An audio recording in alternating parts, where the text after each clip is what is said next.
गुरुजी के चरणों में प्रणाम। गुरुजी से मेरी सबसे पहली मुलाकात 1988 में हुई। उस समय मैं जालंधर में तैनात था, इंस्पेक्टर जनरल बीएसएफ के तौर से, और पंजाब मेरा कार्य क्षेत्र था। एक दिन ऐसे ही एकाएक एक ब्रिगेडियर साहब का फोन आया जो मुझे जानते थे। उन्होंने कहा कि प्रकाश जी, आज हमारे घर पे कोई महात्मा आ रहे हैं, अब भी आइए मिलें। अच्छा, मेरे साथ ऐसा था कि मैं जीवन भर एक गुरु की तलाश में था। एक जीवन में शांति का अनुभव हो, ऐसे गुरु की हमेशा मुझे तलाश थी। बहुत से गुरु मेरे संपर्क में आए, पर यह है कि वो रडार पे आते थे, फिर थोड़े दिनों बाद वो रडार से अलग हो जाते थे। गुरु जी से वो मेरी पहली मुलाकात थी। गुरु जी को भी शायद मुझ में कुछ दिखा होगा, मुझे नहीं मालूम, पर उन्होंने कहा कि हमारे यहाँ आते रहना। और वही जालंधर में ही उनका आश्रम था।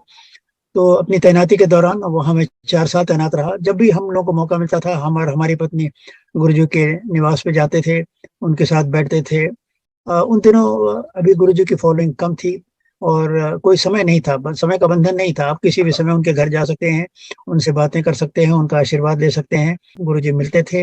अक्सर टाइम हो या न टाइम हो, वो कहते थे लंगर खा के जाओ। हालांकि समय नहीं भी हो तो भी लंगर खाने की बात करते थे, और फिर हम लोग लंगर खा के वहां से जाते थे। तो गुरु जी से ये हमारी शुरू की मुलाकात थी जालंधर में। उनका आशीर्वाद हमारे और हमारे परिवार पे बराबर बना रहा। उसके बाद पंजाब से तो मैं चला गया था, असम चला गया था, वहाँ डीजीपी बन के। फिर असम से यूपी चला गया था। तो जब मैं असम में रहा, यूपी में रहा, तब गुरु जी से थोड़ा संपर्क कम हो गया था। मैं दूर दराज क्षेत्रों में था और अपने काम में व्यस्त था। बाद में आखिर में मेरी पोस्टिंग जब डायरेक्टर जनरल बीएसएफ की हुई, मैं दिल्ली आया। तो मुझे मालूम नहीं था कि उन दिनों गुरुजी ग्रेटर कैलाश में शिफ्ट कर गए थे। पर गुरुजी को तो मालूम था कि मैं कहाँ जा रहा हूँ, कहाँ आ रहा हूँ, और उनको पता चल गया कि प्रकाश सिंह अब दिल्ली आ गए हैं। तो उन्होंने एक अधिकारी से कहा कि तुम प्रकाश सिंह को बता देना कि गुरुजी यहाँ हैं और हमने उनको याद किया है। तो जब मुझे पता चला कि गुरुजी यहाँ ग्रेटर कैलाश में हैं, दिल्ली में संगत करते हैं, तो फिर मैं बड़े शौक से हम और हमारी पत्नी गए वहाँ। और फिर संगत में हम लोग बराबर जाने आने लगे। दैनिक दिनचर्या में आ गया था कि हफ्ते में एक या दो, एक कम से कम एक दिन और 2 दिन हो सके तो जाना जरूर है गुरु जी के यहाँ, और संगत में बैठना है। और संगत में जाके बड़ा आनंद आता था। देखिए, गुरु जी कोई प्रवचन नहीं देते थे, पर उनकी संगत में बैठ के ही एक अजीब आनंद की अनुभूति का अनुभव होता था। लगता था बड़ी शांति है। और गुरुजी का जो जो ड्रिल थी उन दिनों, ये था कि जब संगत का टाइम हो जाता था तो कहते थे कि भाई तुम जाओ, तुम जाओ, सबसे सबको बारी बारी से कहते थे तुम जाओ करके। जब भीड़ खाली हो जाती थी तो कभी कभी तो ऐसा होता था कि हम लोग, हमको जल्दी देख न लें और हमें जल्दी वापस न भेज दें। हम लोग कहीं खंबे के पीछे हो जाते थे कि तरह गुरु जितनी देर संगत में बैठ सके उतना अच्छा है और उतनी शांति मिलती है। पर यह गुरु जी किसी न किसी स्टेज पे तो कह ही देते थे कि चले जाओ। उन दिनों अंपायर स्टेट में ज्यादातर संगत होती थी। तो उन दिनों अभी मंदिर का निर्माण हो रहा था, अभी मंदिर पूरा नहीं बना था, पर ये था कि हॉल में बैठने लायक हो गया था। तो कभी कभी तो ऐसा है, गुरुजी कहते थे कि अब चलो मंदिर, बड़े मंदिर चलते हैं, बड़े मंदिर उसको कहते थे। तो अभी संगत में बैठे हैं 11 बजे, 11:30 बजे, तब तक ये आदेश हुआ कि चलिए अब आप बड़े मंदिर चलिए। तो हम लोग बड़े मंदिर जाते थे। फिर बड़े मंदिर में भी कुछ देर बैठते थे। और इंटरेस्टिंग बात ये होती थी कि संगत में तो लंगर मिलता ही था, तो अंपायर स्टेट में लंगर खा के जाते थे। फिर वहां पे भी पता नहीं कैसे जल्दी तुरंत लंगर बन के तैयार हो जाता था, और कहते थे, गुरुजी कहते थे चलो यहाँ लंगर खाने। तो मैंने गुरुजी से कहा, गुरुजी अभी तो लंगर खा के आए हैं, दोबारा कैसे लंगर खाएं? मैंने कोई फर्क नहीं पड़ता, चलो खाओ, फिर से खाओ। और अब गुरु जी के लंगर में जो भी महात्मा था, मैं उसका वर्णन नहीं किया जा सकता। अब हम लोग दोबारा भी लंगर कर लेते थे, पर कभी कोई ऐसा नहीं लगता था कि पेट में ओवर ईटिंग हो गई या बदहजमी हो गई और अब कैसे घर के जाके चूरन खाना पड़ेगा, ऐसी कोई जरूरत नहीं लगती थी। खाना गुरु जी का लंगर अपने आप हजम हो जाता था। अच्छा, उन दिनों जब लंगर होता था, वो लंगर में तो प्रसाद खूब मिलता था। मतलब इतना प्रसाद मिलता था कि प्रसाद मिल के ही आदमी अघा जाता था। अच्छा, गुरुजी जब हलवा देते थे, वैसे तो हलवा आप कहीं जब आप जाइए प्रसाद में मिलता है तो छोटा सा, उसका छोटा सा बना के आपको हाथ में मिल जाता है। चलिए, वो तो प्रसाद है, तो प्रसाद दिए थोड़ा सा ही। और गुरुजी जब हलवा देते थे तो वो एक जो परात, बड़े से बर्तन में हलवा रखा रहता, उसमें हाथ ऐसे डालते थे कि पूरा हाथ में हलवा भर के आवे, और हलवा आपके भरे हाथ का हलवा आपके पूरे हाथ में रख देते थे। वो हलवा घी उसमें चूता रहता था, तो हम लोग खैर बड़े चाव से खाते थे। अच्छा, ऐसा नहीं कि हलवा कहीं मिला। फिर थोड़ी देर बाद मालूम हुआ कि 1 घंटे 1.25 घंटे बाद कहीं से जलेबी इमरती आ गई। तो अभी मिर्ची बंट रही है। फिर कभी समोसा आ गया तो समोसा बंट रहा है। तो मतलब प्रसाद ही, शुरू का प्रसाद ही इतना हो जाता था कि लंगर न भी हो तो कोई हर्जा नहीं, पर उसके बाद फिर लंगर भी हो जाता था। लंगर में भी मीठा रहता था। हाँ, मीठा खाने से बहुत लोगों को परहेज होता था, डायबिटीज वगैरह के। गुरुजी कहते थे नहीं, इसको खा लो, मीठा खा लो। मतलब जिन लोगों को डॉक्टर मीठा मना करते थे उनको भी मीठा वो खिला देते थे, और एक नहीं दो दो खिला देते थे। कहते थे कुछ नहीं होगा तो खा ले इधर। और सब लोग खाते थे और कोई नुकसान नहीं होता था, बल्कि शायद उससे वो भी एक दवाई की तरह होता था। लंगर में हमेशा चाय मिलती थी। चाय को प्रसाद के रूप में हम लोग लेते थे। अभी भी जहाँ भी लंगर होता है, प्रसाद जहाँ भी संगत होती है, गुरु जी के यहाँ तो बहुत बड़े बड़े लोग आते थे। हमने दो भूतपूर्व प्रधानमंत्रियों को वहां देखा। अटल बिहारी वाजपेयी को देखा और विश्वनाथ प्रताप सिंह को देखा। जिस दिन अटल बिहारी वाजपेयी आए थे तो उस दिन तो गुरु जी का जलवा देखने लायक था। मतलब पूरे कमरे में ऐसी सुगंध फैला रखी थी उन्होंने, ना मतलब पूरी मतलब हर कमरे के कोने कोने में एक गुरु जी के के शरीर से एक खास तरह की सुगंध निकलती थी। वो सुगंध तो कभी कभी बहुत, जब गुरु जी की दया होती है तो उसका अनुभव अभी भी हो जाता है। तो वो सुगंध ऐसी है जिसको हम भूल नहीं सकते। वो सुगंध उस समय अटल बिहारी वाजपेयी आए थे तो पूरे हॉल में फैली थी। विश्वनाथ प्रताप सिंह आए थे, वो थोड़ा आए थे पर लगता था कि उनको ज्यादा गुरु जी पे विश्वास नहीं था। कुछ लोग ले आए थे, उनको जब चाय दी गई प्रसाद के रूप में तो कहने लगे नहीं, हम तो चाय पीते ही नहीं। तो लोगों ने कहा भाई ये चाय नहीं है, ये प्रसाद है, पी लीजिए। और वो विश्वनाथ प्रताप सिंह थोड़ा जिद्दी थे, उन्होंने कहा नहीं हम तो चाय नहीं पीते, और नहीं पिया। तो वो खैर अलग बात थी। पर गुरु जी का चाय हमेशा प्रसाद के रूप में होता था। और गुरु जी कहते थे ये सब प्रसाद है और इसको प्रसाद की तरह ग्रहण करना चाहिए। एक और बात जो गुरु जी कहा करते थे कि जब तुम हमारे यहाँ आते हो और हमारा संगत में आते हो, बाहर जूता चप्पल उतार के आते हो। तो कहते थे जूता चप्पल जैसे उतार कर आते हो, उसी तरह अपने मन की जो शंका है, अपने मन में जो इफ्स हैं बट्स हैं कि गुरु जी सही हैं कि नहीं हैं, असली गुरु हैं या क्या हैं, इस तरह की सारी शंका निकाल के तब हमारे पास आया करो। और जब अगर तुम शंका रहित आओगे, मतलब बिना किसी संदेह के आओगे, तो तुम्हें संगत का लाभ होगा, ये समझ लो। और अगर तुम शंका लेकर आओगे तो फिर लाभ नहीं होगा। एक शंका को दूर करके आओ, विश्वास करके आओ। और हालांकि कहा तो नहीं, पर मैं समझता हूँ एक आत्मसमर्पण करके आओ कि गुरु जी हम आपको, आपकी शरण में आए हैं, आप हमें आशीर्वाद दीजिए। तो इस तरह के बहुत से अनुभव होते थे। और गुरु जी ने मतलब निर्वाण लेने के पहले ही कह दिया था कि देखो अभी तो थोड़े लोग आते हैं, जब हम चले जाएंगे तो इतने लोग आएंगे तुम लोग भीड़ देखते रह जाओगे। और मैं वही देख के बड़े हैरत में आता हूँ, क्योंकि गुरु जी के संगत में तो देखिए कभी 100, कभी 150, कभी 200, कभी 250, बस इतनी भीड़ रहती थी एम्पायर स्टेट पे। इससे ज्यादा वहाँ कैपेसिटी भी नहीं थी। एक हॉल नीचे था, एक कमरा ऊपर था, और बाकी लोग कहीं कभी कभी बाहर सीढ़ी पे बैठ जाते थे। तो 250-300 से ज्यादा की तो भीड़ नहीं थी। पर अब तो बड़े मंदिर में जाओ तो समझ में नहीं आता, सवेरे से लाइन लगी रहती है, तांता लगा रहता है। लोग मतलब भीड़ में मतलब परेशान रहते हैं कि कब हमारा एंट्री मिल जाए। और मंदिर तक पहुंचते पहुंचते काफी लोग थक जाते हैं। 40-50 हजार 60 हजार कितनी भीड़ रहती है, कुछ अंदाजा अंदाजा मैं नहीं बता सकता, 1 लाख तक जा सकती है। इतने लोग अब गुरु जी के मतलब विशेष पर्व पे इतने लोग तो बड़े मंदिर में आते ही हैं, जो बड़े आश्चर्य की बात है। और आप दिल्ली शहर में निकलिए तो कभी ऐसा नहीं होता कि कार पे स्टिकर जिसपे गुरुजी लिखा हो हमें न दिखे। जरूर जरूर दिखता है, कहीं भी जाए हम गुरु जी का। और जब गुरु जी का स्टिकर दिखता है तो मैं सोचता हूँ कि चलो जिस काम से जा रहा हूँ अब तो वो तो हो ही जाएगा, गुरु जी का आशीर्वाद है। तो गुरु जी से बहुत सारी हमारी स्मृतियां जुड़ी हैं। गुरु जी के हमारे हमारे पे, हमारे परिवार पे बहुत विशेष अनुकंपा रही, विशेष कृपा रही। जब मैं जलंधर में था तो वो हमारी पत्नी से कहते थे, वो आंटी बुलाते हैं, बड़ों को हमको अंकल कहते थे और महिलाओं को आंटी कहते थे। तो कहते आंटी हम आएंगे तुम्हारे आज खाना खाने आएंगे, हमारे लिए ये बना देना। पूरा मेनू बता देते थे क्या खाएंगे। तो हमारी पत्नी वो सब बना के रखती थी, और बड़े कैजुअल ड्रेस में अपना वो शर्ट पैंट में आते थे, खाते थे। बस कोई नहीं रहता था, गुरुजी रहते थे, हम रहते थे, हमारी पत्नी रहती थी। उनका हम लोग स्वागत करते थे, उनको भोजन कराते थे, और उसके बाद वो अपना चले जाते थे। हमारे छोटे बेटे की शादी हुई थी तो उसका रिसेप्शन भी जालंधर में ही बीएसएफ कैंपस में हुआ था। वहां भी गुरुजी उस समय शादी में भी आए थे और बेटे को और बहू को आशीर्वाद दिया था।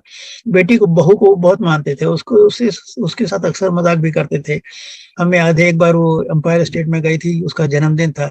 तो उसे कहते हैं हाँ संगीता तेरी क्या उम्र है, 16 साल की हो गई है। 16 साल की क्या, वो तो 27-28 साल की थी उस समय पर। उससे मजाक करते हैं 16 साल की हो गई, तो वो भी अपना कहते हैं, हाँ गुरुजी मैं 16 साल की हो गई। और गुरुजी जब किसी पे विशेष कृपा करते थे तो उनको अपनी जूती दे देते थे। उनके कई तरीके थे, किसी को चोगा दे देते थे, किसी को जूती दे देते थे। हमारे परिवार में तो उन्होंने हमको और हमारी पत्नी को अपनी जूती दी थी, और संगीता को भी जूती दी थी। और जब जूती दी थी तो जूती देने के बाद ही एक खास बात हुई थी।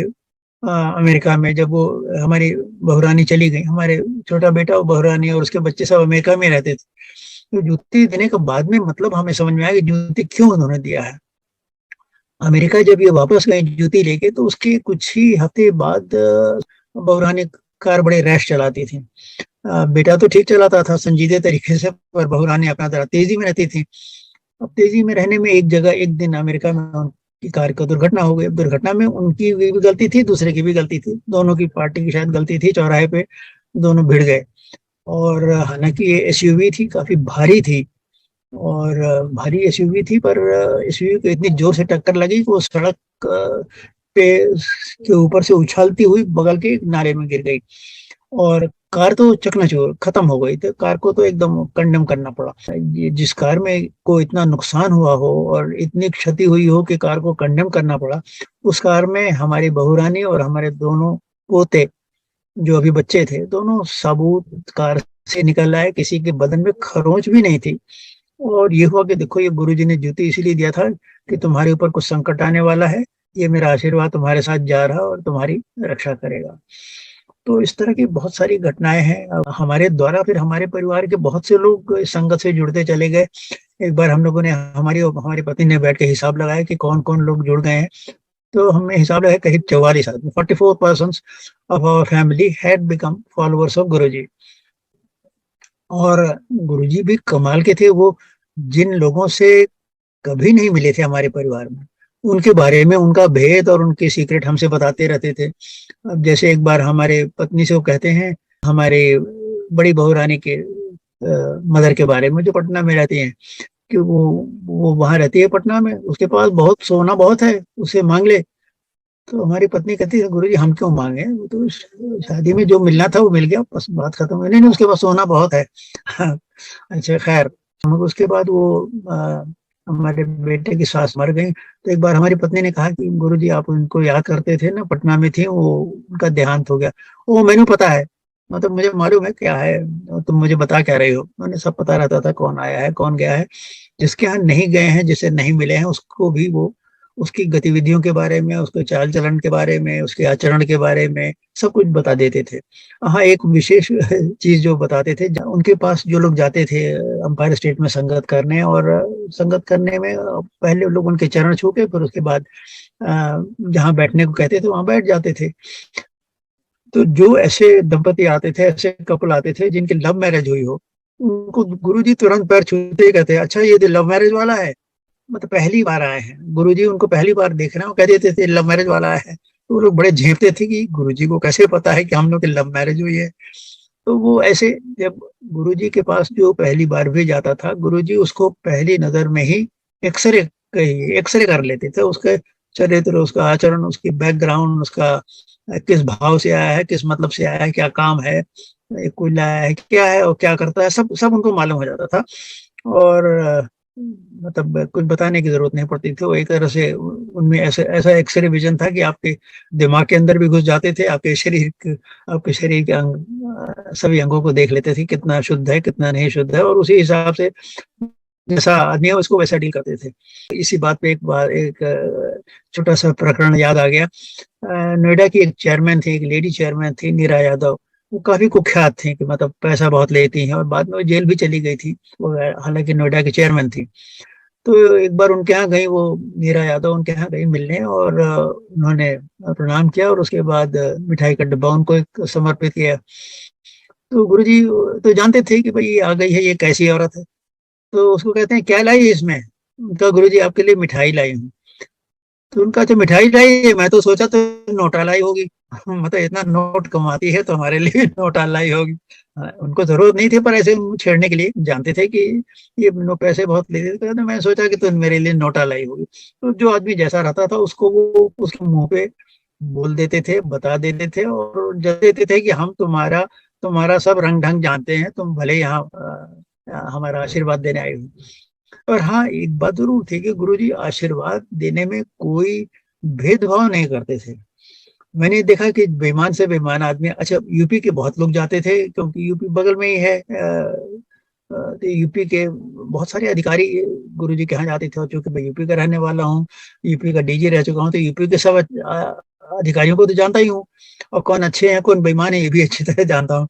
तो गुरुजी बेईमानों को आशीर्वाद देते थे तो मुझे अच्छा नहीं लगता था कि गुरुजी ये सब इतना पैसा लूटे हैं लोगों, काम खराब किए हैं, अत्याचार किए हैं, गड़बड़ी किए हैं, घपले किए हैं, स्कैंडल्स किए हैं, इनको भी गुरु जी क्यों आशीर्वाद देते हैं, तो फिर हम लोग और इनमें फर्क ही क्या रह गया। तो ये शंका मेरे मन में बराबर रहती थी। तो एक बार मैं तो जरा सा बात करने में बहुत स्पष्टवादी हूँ, खुलेआम बात करता हूँ, जिससे जो कहना है कह देता हूँ, उसको अच्छा लगे बुरा लगे। तो नेताओं से भी यही कह देता हूँ, तो खैर नेता तो मुझसे हमेशा नाराज, ज्यादातर नाराज ही रहते थे। गुरु जी से मैंने कहा, गुरु जी देखिए आपने इनको आशीर्वाद दिया, उनको, दो तीन आदमी को मैंने नाम दिया, मैंने कहा ये सब बड़े बेईमान भ्रष्ट अधिकारी, इनको आप क्यों आशीर्वाद देते हैं। तो गुरु जी ने मुझको समझाया कि देखो मैं मेरे पास तो जो आएगा मैं उसको आशीर्वाद दूंगा। और फिर उन्होंने और उसका बयान करते हुए, देखो जब पानी बरसता है तो ये तो नहीं बेईमान किसान के खेत पे पानी बरसा और ईमानदार किसान के खेत पे पानी बरसेगा, तो ईश्वर की कृपा जब होगी तो सबके ऊपर सबको बराबर से मिलेगी। तो ये हमारे ऊपर हमारी कृपा के लिए आए हैं तो हम इनको भी आशीर्वाद देते हैं। इस तरह कह के उन्होंने कुछ अपनी भाषा में हमें समझाया, तब मेरे समझ में आ गया हाँ इस तरह का होता है। तो मेरी शंका दूर हुई। और गुरु जी के साथ बहुत सारी बातें जुड़ी हुई हैं। बहुत लोग अपना पैर दबाने के लिए बुलाते थे, तो ठीक है, एक दिन मुझे भी बुला लिया। अच्छा मेरी जो आदत है, मैंने किसी का पैर आज तक छुआ नहीं है, मुझको ये सिखाया ही नहीं मेरे माता पिता ने। हालांकि अब हमारे बच्चों को हमारी पत्नी ने तो सिखा दिया है, बड़ों का सबका पैर छूते हैं, आशीर्वाद लेते हैं, पर मेरी आदत नहीं थी, मैं तो नहीं छूता था, सिवा गुरु जी को जाते समय प्रणाम कर लेता था, पर किसी का पैर दबाना ये मैंने जिंदगी में किसी का नहीं किया था। तो एक दिन गुरु जी ने मुझे बुला लिया, तो मैंने देखा मेरी पत्नी पीछे बैठी बैठी मुस्कुरा रही हैं। उनको लगा ठीक है, आज प्रकाश सिंह अपनी औकात पे आ गए, आज गुरुजी का पैर ये दबाएंगे। अब गुरुजी ने पैर दबाने कहा तो खैर तो पैर दबाएंगे ही। और दबाते हुए मैं भी मन ही मन मुस्कुरा रहा हूँ, चलो बेटा आज आज तुम अपनी औकात पे आ गए, पैर दबा रहे हो किसी का, जिंदगी भर किसी का नहीं दबाए। अच्छा पैर आप लोग समझेंगे कि पैर इसलिए दबाते थे कि पैर उनका दुखता होगा, आप उनका थोड़ा मसाज कर देंगे तो वो खुश हो जाएंगे और उनका शरीर का थकान दूर हो जाएगी। ऐसी बात बिल्कुल नहीं है। पैर दबाने का मतलब ये था कि वो आपको अपने शरीर को स्पर्श करने दे रहे हैं, और जब आपका हाथ उनके पैर को स्पर्श कर रहा है उसी समय वो अपनी एनर्जी आप में ट्रांसमिट करते हैं, आपको अपनी शक्ति शक्ति का कुछ हिस्सा वो ट्रांसफर करते रहते हैं। ये उनका मतलब था, उनका पैर दबाने से ये मतलब नहीं था उनका पैर दुख रहा है। तो ये उनका एक आशीर्वाद देने का ढंग था कि वो आपको पैर दबाने का मौका दे रहे हैं। और पैर दबाने के बाद खास बात ये होती थी कि दोनों हाथ में उनके शरीर की सुगंध आ जाती थी। मतलब इतनी तेज सुगंध आती थी कि मैं उसको मतलब अपना तो सूंघता था, फिर अपनी पत्नी और अपना अगर बेटा हुआ तो बेटा, पोता हुआ तो पोता, उनको सबको सूंघा देता था, या जो सूंघना चाहे उसको सूंघा देता था। और जो भी सूंघता था वो बड़ी गहरी सांस लेके इस तरह करके सूंघता था कि ये जो गुरु जी की सुगंध है हमारे शरीर के अंदर चली जाए। और यही सुगंध मैंने बताया ना, अटल बिहारी वाजपेयी के आने पे, विश्वनाथ प्रताप सिंह के आने पे ये सुगंध मेरे कमरे में काफी गूंज गई थी। और ऐसी भी ये सुगंध ऐसी विशेष सुगंध है कि जब गुरुजी का आशीर्वाद देना होता है, आप कहीं भी अकेले हो कहीं भी हो, अगर वो सुगंध मिली इसके माने कि गुरुजी कहीं आसपास हैं, या गुरुजी का आशीर्वाद आपको इस समय कोई आशीर्वाद दे रहे हैं। तो उनसे कोई आशीर्वाद मांगने की जरूरत नहीं रहती थी। देखिए गुरुजी आपके मन की बात वो स्वयं पढ़ लेते थे, और जो डिजर्व करते हैं वो अपने आप दे देते थे। मांगना कभी गुरु जी से मांगना ठीक नहीं है कि ये दे दीजिए। हमारे यहाँ ना कि सब लोग जाते थे, कोई अपने कार की चाबी देता था कि साहब गुरु जी आशीर्वाद दीजिए मेरी कार ठीक रहे, कोई अपने कलम लेके जाए, फाउंटेन पेन लेके जाए, मैं मुझे कल इम्तहान देना है, कलम को आशीर्वाद दीजिए। अब गुरुजी मुस्कुरा के उसको छू देते थे, कुछ कर देते थे, पर मैंने ये सब नहीं किया। मैंने ये देखा कि गुरुजी आपके मन की बात जान लेते हैं और जो कष्ट होता है वो आपको खुद ही दूर कर देते हैं। मेरे साथ एक बार ऐसा हुआ, और ये पुरानी बात है। मैं अब मेरी उम्र तो हो ही रही थी, अब सीनियर सिटीजन हो गया था, तो घुटने में थोड़ा सा तकलीफ होने लगी। मैं एक ऑर्थोपेडिक के पास गया, उनको अपना घुटना उठना दिखाया, तो डॉक्टर ने कहा कि देखिए सिंह साहब, अब आप देखिए एक तो पलथी मार के जमीन पे बैठना बंद करिए। पलथी मार के जमीन पे मत बैठिए।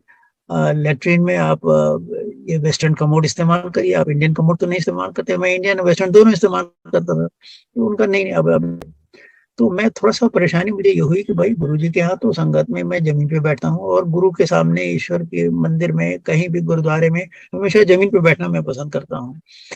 तो मैंने कहा ये तो बड़ा ही अजीब बात हो गई, गुरु जी के सामने कुर्सी पे बैठना पड़े, ये तो अच्छा नहीं लगेगा।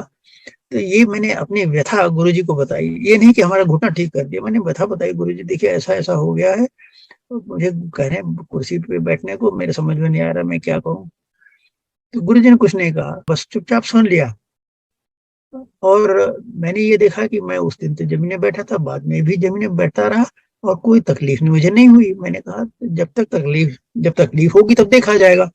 तो गुरुजी, मैं ये कहूंगा कि गुरुजी को मेरी तकलीफ मालूम हुई, उन्होंने घुटने में मुझे मुझे जो भी आशीर्वाद दिया, जैसे भी आशीर्वाद दिया मुझे उसका पता नहीं, पर उन्होंने आशीर्वाद दिया, और तब से आज तक हमारा घुटना ठीक है।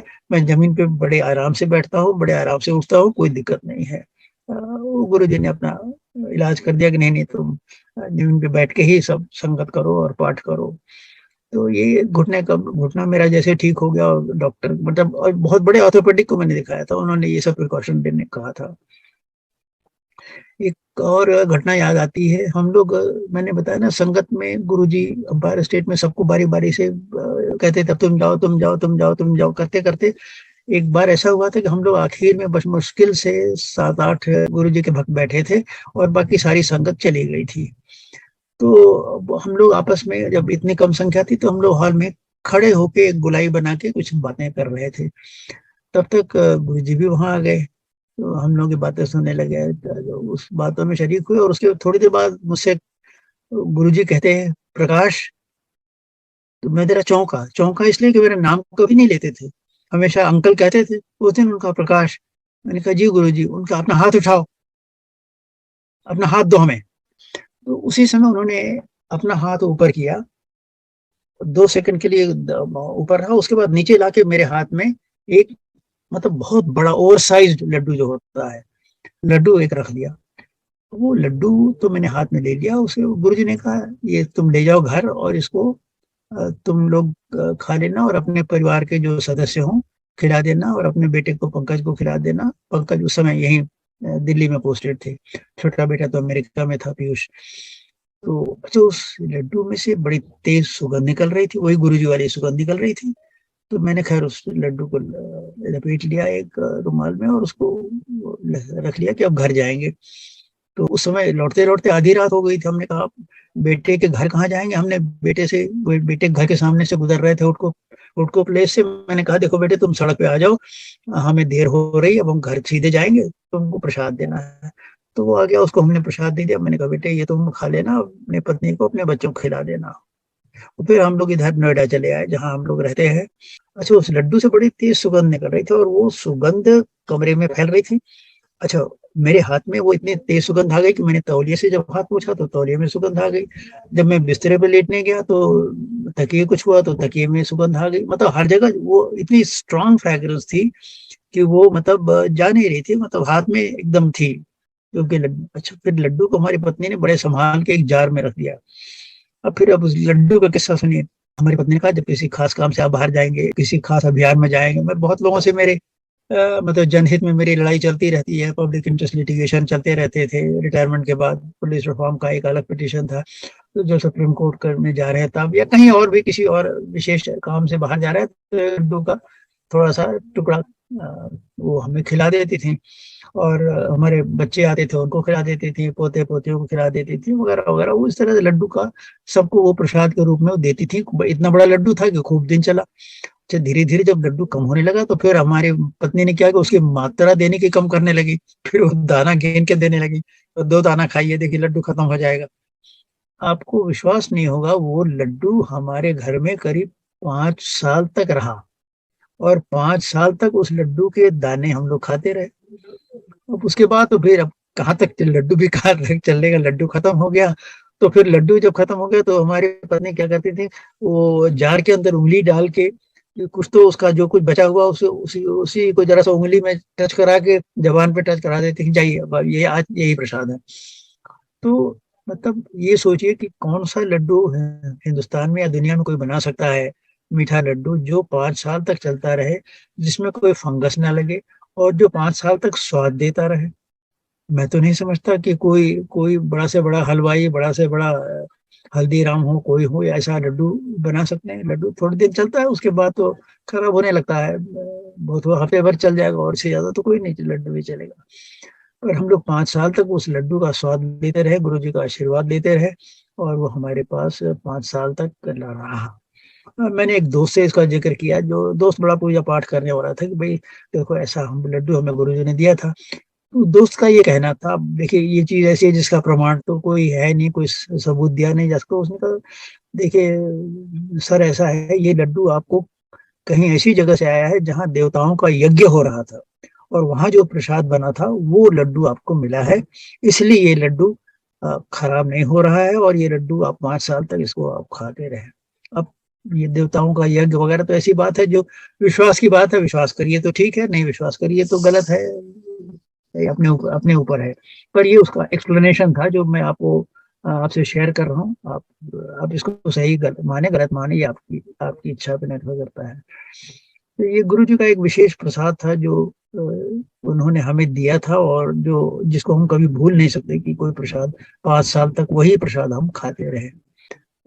गुरु जी को हमें याद है, गुरु जी जब कोई इस तरह का स्पिरिचुअल एक्सरसाइज करते थे, जैसे लड्डू वगैरह लाना, उसके बाद वो अपने मतलब गुरु जी में इतनी ताकत थी कि कोई अगर विपरीत शक्ति उन पे आक्रमण करती है तो वो उससे अपना बचाव कर लेते थे। अब मैं तो मुझको इतना तो आता नहीं था, वो अभिमन्यु की तरह मैं चक्रव्यूह में तो घुस गया, अब निकल नहीं पा रहा था। गुरु जी की कृपा बराबर हमारे और हमारे परिवार पे इस तरह बनी हुई है। मैं समझता हूँ मैंने काफी कह लिया, और संगत से यही कहूंगा, देखिए गुरु जी से मांगने की कोई जरूरत नहीं रहती। गुरु जी आपको जानते हैं, आपके मन की भाषा, आपके मस्तिष्क के अंदर क्या है, सब कुछ पढ़ लेते हैं, और वो अगर आप इस लायक हैं तो आपको आशीर्वाद मिलेगा, और आप उस कष्ट से उबर आएंगे। और कभी ये मत सोचिए कि हम तो प्रकाश सिंह तो गुरु जी से मिले थे इसलिए इनको खास आशीर्वाद है, ऐसी कोई बात नहीं है। गुरु जी पे आस्था होनी चाहिए, गुरु जी पे विश्वास होना चाहिए, गुरु जी के प्रति समर्पण की भावना होनी चाहिए। अगर ये सब रहा तो आप गुरु जी से कभी ना मिले हो, उनकी फोटो ही देखते रहे हो, उनका स्टैचू ही साथ रखे हो, आपको वही आशीर्वाद मिलेगा, वही लाभ मिलेगा, वही आध्यात्मिक ज्ञान मिलेगा जो उनको देखने वाले को हो। वो गुरु के यहाँ कोई भेदभाव नहीं है। आप मिले हैं तो आपका सौभाग्य है, नहीं मिले हैं तो भी आपका भाग्य है, कि आप उनके पास पहुंच गए हैं, और उनके आशीर्वाद के आकांक्षी हैं। पर इससे देखिए, कुछ मैंने ये भी देखा है, कुछ चीजों से मैं आपको क्वेश्चन देना चाहूंगा। मैं तो गुरुजी से 1988 में मिल लिया था। तो कुछ लोग गुरुजी का नाम लेकर बहुत सारी बहकी बहकी बातें करने लगे हैं, वो देख के मुझे जरा अफसोस होता है। मतलब ऐसे ऐसे क्लेम करने लगे हैं जो मैं जानता हूँ झूठ बोल रहे हैं।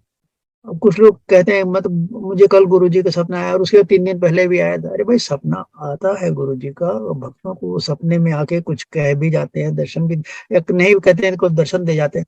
और कोई लोग जब ये कहें कि साहब उनको हर हफ्ते दर्शन आ रहा है, तो मतलब समझ जाइए कि झूठ बोल रहा है, और ये अपना इंप्रेशन डालने की कोशिश कर रहा है। लोग कुछ मैंने देखा बहुत लोगों में, ये एक साइकोलॉजी होती है, वो ये दिखाना चाहते हैं कि हम तो गुरु जी के बहुत विशेष भक्त हैं, और हमारे ऊपर गुरु जी की विशेष कृपा है, मैं उनका फर्स्ट क्लास भक्त हूँ। और इस तरह की कोशिश किसी को नहीं करना चाहिए। गुरु जी आशीर्वाद सब पे है, और सबके कर्मों के अनुसार है, ये भी देखिए, याद रखिए। कुछ लोग ये सोचते हैं कि भाई अब गुरु जी का आशीर्वाद है, चलो मेहनत करने की जरूरत है, क्या है गुरु जी सब। ये बिल्कुल गलत है। आपको अपना कर्म करते रहना पड़ेगा, अपना कर्तव्य करते रहना पड़ेगा, सही रास्ते पर चलते रहना पड़ेगा, सत्य को अपने जीवन का आधार बनाना पड़ेगा। ये सब बातों के साथ जब आप गुरु जी की भक्ति करेंगे तभी उसका परिणाम मिलेगा। आप ये चाहें कि साहब कल को हम चोरी करें तो किसी का पैसा चूस लें, गरीबों को तकलीफ दें, उसके बाद चाहे कि गुरु जी का भगवान का आशीर्वाद भी मिल जाए और हमारी संपत्ति दिन की दुगनी चौगनी गुरु जी का आशीर्वाद से वो आपकी चालबाजी से हो जाए। पर गुरु जी ऐसे लोगों को आशीर्वाद तो जरूर दे देंगे। पर मैंने कहा ना कि गुरु जी की भक्ति के साथ कर्म करते रहना है। जय गुरु जी।